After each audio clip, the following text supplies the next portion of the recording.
Selamat datang di YouTube Firdaus Suyitno.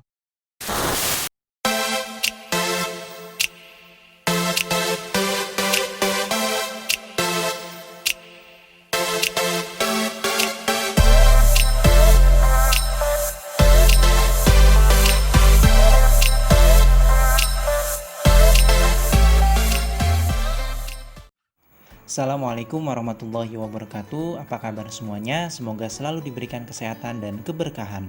Sebelum menyaksikan video ini, silakan untuk mengisi pertanyaan yang terdapat di link deskripsi. A few moments later. Nomor 1, kepala pemerintahan pada masa Indonesia menganut sistem demokrasi liberal dijalankan oleh A. Raja, B. Konsul, C. Presiden, D. Direktur, dan E. Perdana Menteri. Jawabannya adalah jawabannya adalah yang E. Perdana Menteri.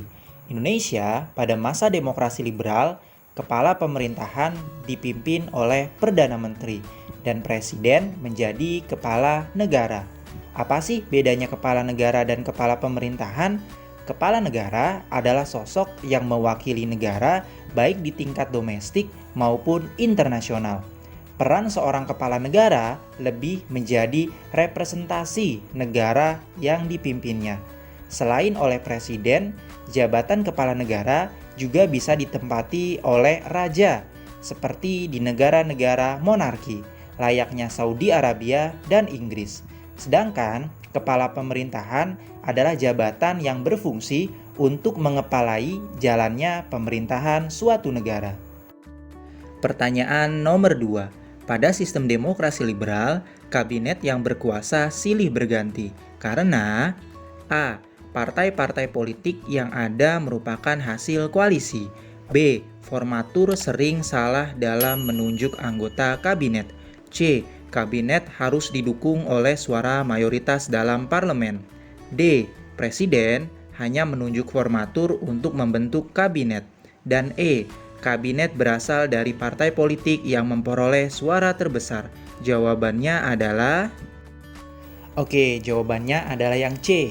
Kabinet harus didukung oleh suara mayoritas dalam parlemen. Ciri demokrasi liberal, pemerintah dikepalai oleh seorang Perdana Menteri. Perdana Menteri biasanya berasal dari partai peraih suara mayoritas atau pemenang pemilu. Untuk membentuk hukum, undang-undang, atau kebijakan harus melalui persetujuan suara mayoritas di parlemen. Nomor 3, pada sistem demokrasi liberal hanya partai-partai besar yang dapat berperan dalam pemerintahan. Setiap kabinet yang berkuasa harus mendapat dukungan mayoritas dari parlemen. Jika sudah tidak ada dukungan, kabinet harus melakukan tindakan yaitu A. Menunjuk formatur dari salah satu partai. B. Melakukan reshuffle anggota kabinetnya.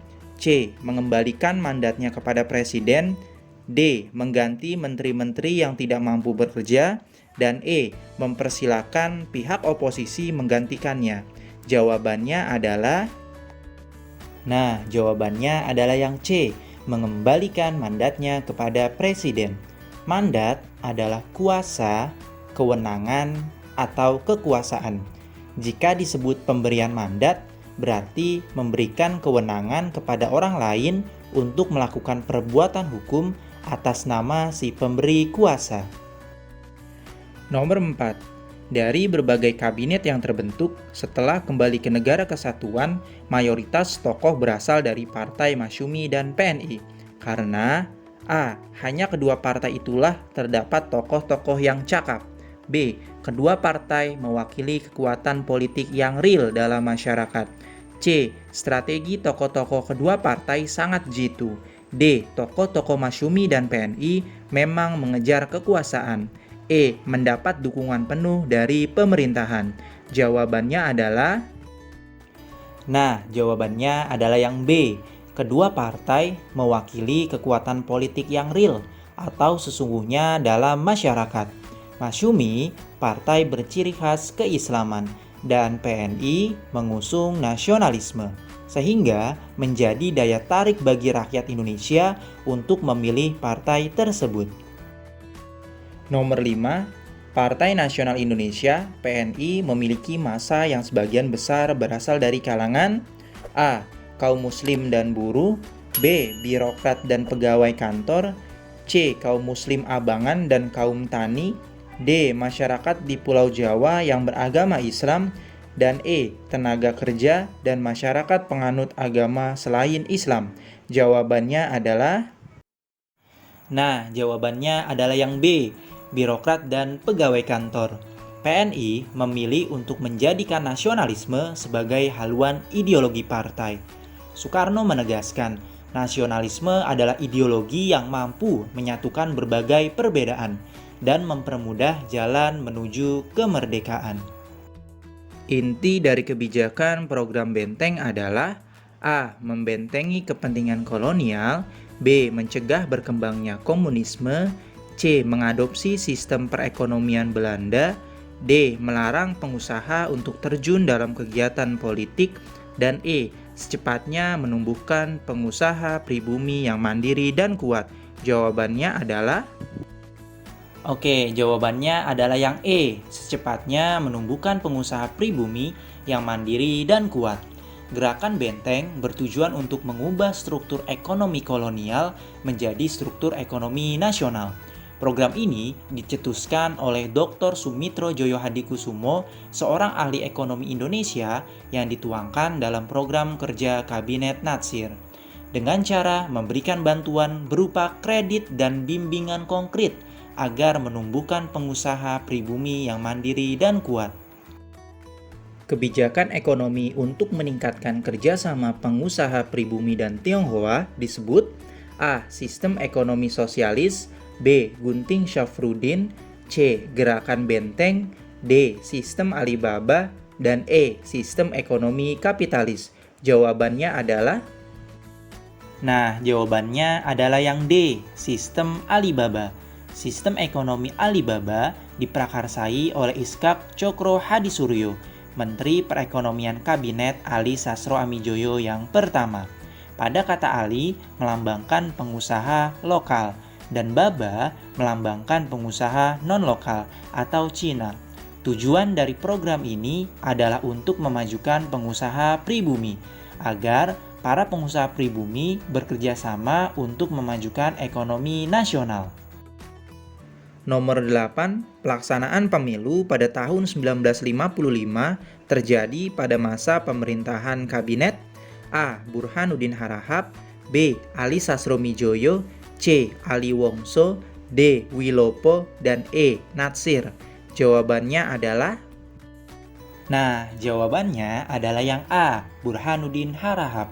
Penyelenggaraan pemilu pertama yang demokratis dilaksanakan 2 kali, yaitu pada tanggal 29 September 1955 dan 15 Desember 1955. Pelaksanaan pemilu pada tahun 1955 dilakukan dalam 2 tahap, yaitu pada tanggal 29 September 1955 dan 15 Desember 1955. Pada tahap pertama bertujuan untuk memilih A. Anggota DPR, B. Anggota MPR, C. Perwakilan dalam KNIP, D. Presiden dan Wakil Presiden, dan E. Anggota Badan Konstituante. Jawabannya adalah... jawabannya adalah yang A. Anggota DPR. Penyelenggaraan pemilu pertama dilaksanakan 2 kali, pada tanggal 29 September 1955 untuk memilih anggota DPR dan 15 Desember 1955 untuk memilih anggota Badan Konstituante. Pada pemilu 1955, pemilu diikuti oleh 29 partai politik. Partai politik merebutkan 260 kursi DPR dan 520 kursi anggota Badan Konstituante.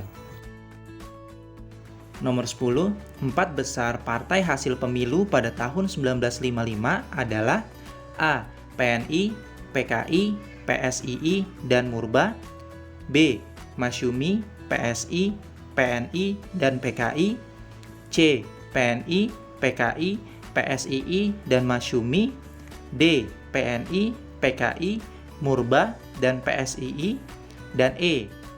PNI, Masyumi, NU, dan PKI. Jawabannya adalah yang E, PNI, Masyumi, NU, dan PKI. Hasil pemilu 1955 untuk anggota DPR antara lain PNI mendapat 57 kursi, Masyumi mendapat 57 kursi, Nahdlatul Ulama mendapat 45 kursi, dan PKI mendapat 39 kursi.